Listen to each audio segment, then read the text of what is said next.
ದಾವಣಗೆರೆ ಜಿಲ್ಲೆ ಹರಿಹರ ತಾಲೂಕು ಹರಿಹರ ನಗರದಲ್ಲಿ ದಿನಾಂಕ 25/1/2024ರಂದು ಶ್ರೀ ಬನಶಂಕರಿ ದೇವಸ್ಥಾನ ಹಳದಿಕೇರಿಯಿಂದ ಪಲ್ಲಕ್ಕಿ ಉತ್ಸವ ನಗರದ ಪ್ರಮುಖ ಬೀದಿಗಳಲ್ಲಿ ಭಜನೆ ಭಜಂತ್ರಿ ಮೇಳಗಳೂಡನ್ ಹೊರಟು ಮಧ್ಯಾಹ್ನ 12:30ಕ್ಕೆ ಹಳೆ ಬ್ರಹ್ಮಪುರದಲ್ಲಿರುವ ಶ್ರೀ ಬನಶಂಕರಿ ದೇವಸ್ಥಾನ ತಲುಪಿಸಿದರು. ನಂತರ ಮಹಾಮಂಗಳಾರತಿ ಮತ್ತು ಪ್ರಸಾದ ವಿನಿಯೋಗವನ್ನ ಕೂಡ ಮಾಡಲಾಯಿತು ಹಾಗೂ ಸಂಜೆ 7 ಗಂಟೆಗೆ ಅಷ್ಟಾವಧಾನ ಪೂಜೆ ಮಹಾಮಂಗಳಾರತಿ ನೆರವೇರಿಸಲಾಯಿತು. ಈ ಸಂದರ್ಭದಲ್ಲಿ ನಮ್ಮ ವಾಹಿನಿಯೊಟ್ಟಿಗೆ ಮಹಿಳಾ ಭಕ್ತರು ಮಾತನಾಡಿ ಈ ದಿನದ ವಿಶೇಷತೆಯನ್ನ ತಿಳಿಸಿದರು. ವರದಿ ಸೈಯದ್ ಶಾಮೀರ್, ಎಬಿ ನ್ಯೂಸ್ ಕನ್ನಡ, ಹರಿಹರ.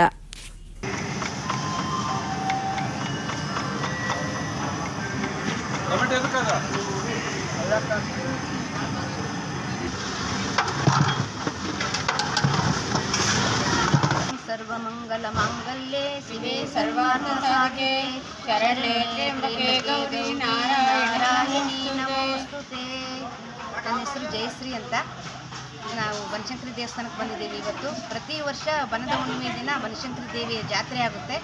ಬಾದಾಮಿ ಒಳಗೆ ಲಕ್ಷಾಂತರ ಜನ ಸೇರಿ ಜಾತ್ರೆ, ಒಂದು ತಿಂಗಳು ಜಾತ್ರೆ ಇರುತ್ತೆ.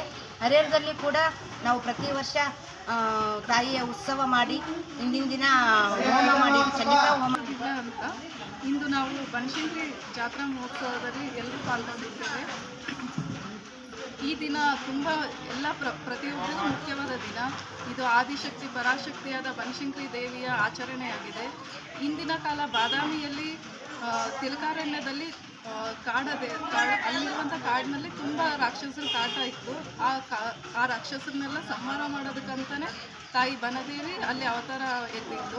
ಆಕೆಯಿಂದ ಇಡೀ ಅರಣ್ಯನೇ ರಕ್ಷಣೆ ಆಯಿತು. ಅಂದಿನಿಂದನೂ ಈ ದಿನದಂದು ಬನದ ರಕ್ಷಣೆ ಮಾಡಿದ್ರಿಂದ ಬನಶಂಕರಿ ಅಂತ ನಾಮ ಆಗಿ ನಾವೆಲ್ಲರೂ ಈ ದಿನ ಆದಿಶಕ್ತಿನ ಸ್ಮರಿಸ್ತೀವಿ ಮತ್ತು ಪೂಜಿಸ್ತೀವಿ. ಪೂಜೆ ಮಾಡ್ತಾ ಇದ್ದೀವಿ. 2000 ಇಸ್ವಿ ತನಕ ನಮ್ಮ ತಂದೆಯವ್ರು ಮಾಡಿದ್ರು. ಕಂಟಿನ್ಯೂ ನಾವು ಮಾಡ್ತಾ ಇದ್ದೀವಿ. ಬಹಳ ಸತ್ಯ ದೇವತೆ. ಆ ದೇವಸ್ಥಾನದಿಂದ ಈ ದೇವಸ್ಥಾನದವರೆಗೂ ಪಲ್ಲಕ್ಕಿ ಉತ್ಸವ, ಮೆರವಣಿಗೆ, ಅನ್ನ ಸಂತರ್ಪಣೆ ಎಲ್ಲ ತುಂಬ ಚೆನ್ನಾಗಿ ನಡೆಸ್ತಾರೆ. ಬಹಳ ಸತ್ಯ ದೇವತೆ.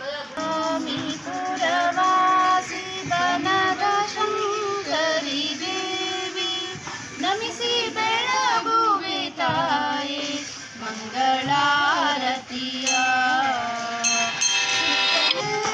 ಆ ಪಕ್ಕದಲ್ಲೇ, ಅಮ್ಮನ ಪಕ್ಕದಲ್ಲೇ ಭರ್ಜರಿ ಜೋರಾಗುತ್ತದೆ. ಈಕೆ ಭಾಳ ಭಕ್ತಿ ಇದ್ದರಿಗೆ ಎಲ್ಲ ಒಲಿತಾಳೆ. ಅವ್ರ ಮನೆ ಕಷ್ಟ ಸುಖದಲ್ಲಿ ಭಾಗಿಯಾಗ್ತಾಳೆ.